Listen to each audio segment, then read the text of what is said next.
thank you so much for coming, by the way. We really appreciate it. I'm glad I got to come. So. We rarely get new adult authors in here, so it's very really? exciting. Yeah. Let's see. Alright, let's start off with Nan right off the bat. Okay. She's been a very complex character from the start. Yes. A lot of people have not been very happy with her, to say the least. What do you think? Because I've always had a soft spot for her when we got a little glimpse of her good side in Harlow and Grant's story. Mm-hmm. Do you think that you've always set out to write Nan's story the way it was, or was it changed halfway through? Because it's been a while since the start. I used to say I would never give her a book. I've always been asked from the beginning, will you give Nan a book? And I said, no, she's terrible, I'm going to give her a book.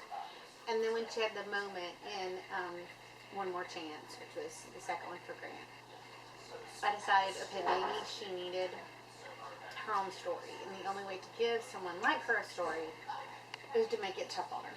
You can't be easy. And you got to get in her head and understand why she was, bad to begin with, why she was so terrible with me.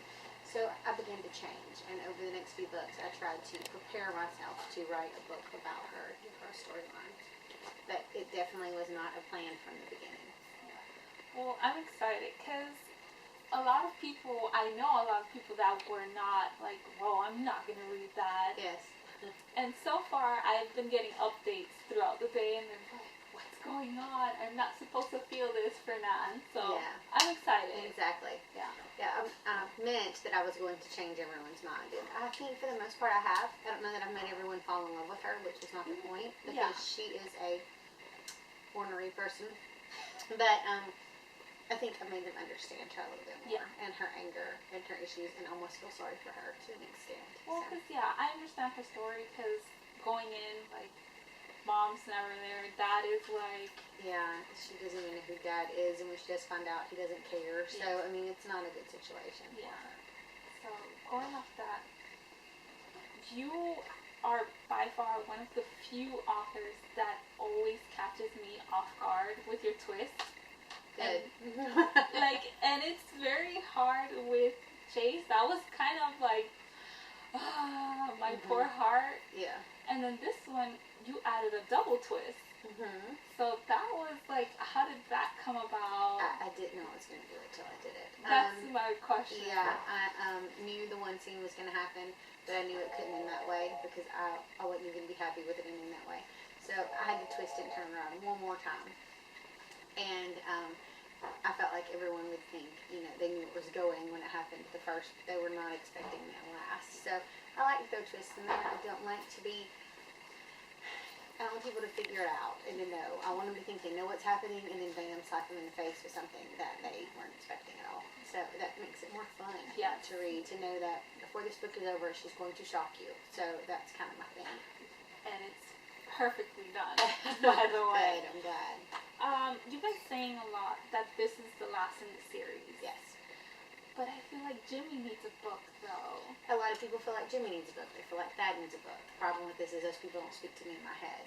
And unless they're speaking to me in my head, I can't read their book. So I am closing the series. One day I may go back to the series and give the kids stories the way I ended until the end. But I have other books that I've actually already started on when I've sold to another publisher that are standalones, just to do something different. Yeah. I needed a break. Well, 13 books, and I still have the novella for Dean to do, so I'm kind of done. Once I get that novella done, I need a break. I love the Rosemary Beach group, but I wrote a lot of them, so I need to step away from them for a while. Going off that, I know you gave us a glimpse of the future until the end. Right. Why didn't we get something like that in Up in Flames? It didn't fit in Up in Flames. Until the end, it was mostly to wrap up everyone's story. Half of that book is wrapping up everyone's story, so it fits. But in Nan's book, it doesn't fit. I mean, she didn't have a kid to give a epilogue to. Yeah. It would be weird to throw Nate in there at the end. It just didn't fit for her.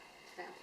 Well, I understand that. Yeah. I'm still like, but going off that, maybe, obviously, you've been doing this for close to 5 years with their both Seabreeze and Rosemary Beach story. You've written, if my math is right, if it's not, sorry, like 31 books in total. 33. With all of your books. How do you, like, your mind, how do you, like, keep it separate? Between the series, well, now that I've ended the series, it's easy, but when I was doing both, it was a little more difficult. I have to definitely be in that book, working in that world, completely. Right now I'm back in the field party world, working on the third book for that series. So my head's back there, and when I'm done, I have to step away for weeks, regroup, think of the new story, think of what else I'm going to write next, and then put myself into that world. I'm not one of those authors that can write a few books at a time. I would be completely confused. One at a time, and then I have to step away for weeks before I go back into a new one. Oh my gosh. Going off that, like, are you nervous about ending it, like how you did, or are you happy with it? I began writing for me. I wrote books that made me happy and hoped they did something else that entertained other people. So as long as I was entertained writing it and I enjoyed it, I'm good. Other people enjoy it, good. They don't, I didn't start it for them. I started it for me. So I try not to make people disappointed, but I can't worry and make everyone happy because there's always going to be the crowd that's not happy. There's going to be that reader that's not happy, and I can't make everyone happy. It's impossible, and I gave that up a long time ago. That's true, though, because it's better, like, criticism is only so much that you can take that, oh, I need to fix what they told me to say when it's like 10,000 different people. Yeah, I can't do that, so I quit. I quit doing that. So I just try to make myself happy now, so. Going off that, what do you think makes a good story? I'm into romance, so obviously the romance has to be strong. I think there needs to be surprises, and there needs to be twists, which are my thing. I think there needs to be a lot of emotion and family and a good story behind it. I feel like a lot of new adult got real carried away with the sex being the draw, and that got old for me. I've actually, the newer books I've done are more YA, just because I need to pull away from it. I want to tell a story. I want to tell something that makes you cry. I want to give you a storyline. I'm not as worried about did we get 3 hot sex scenes in here or not. I'm more worried about the other. I'm not, not writing adult entertainment. Yeah. I want to write something that entertains, but not like that. So, I think that's more important to me, and if the sex is part of the storyline, like it is with Daniel, great. But then it may not be. Like with Grant and Harlow's second book, that was not part of the storyline, and it was an emotional read, one of my favorite books. Yeah. But that's not part of the storyline. It just, if it fits, it fits. Because by far out of this series, I think Rush and Blair are always going to be my top. They are most, yes. But Grant and Harlow pulled at my heartstrings the most. Yeah. And same thing with Seabreeze, like until the end. Like I love them, but it was Dwayne and Bella's story that I was like, yeah, it's everyone's got their favorite, their couple that pulls them in the hardest. So, let me see how much time we have. Just because I don't want to hold you off. Yeah. Just to wrap it up, is there anything you can tell us about Dean's story? No, because I have no idea. I answered this question last night. I haven't written that novella. 1, because I haven't had time, and 2, because I don't know what it's about yet. It will be present day. It will not be past. He doesn't have a past romance like Kyra that changed everything. His will be present day, and it will be different than the other novella I did. It won't be as heartbreaking, tear-jerking, but that was all that man had, so I had to give the truth.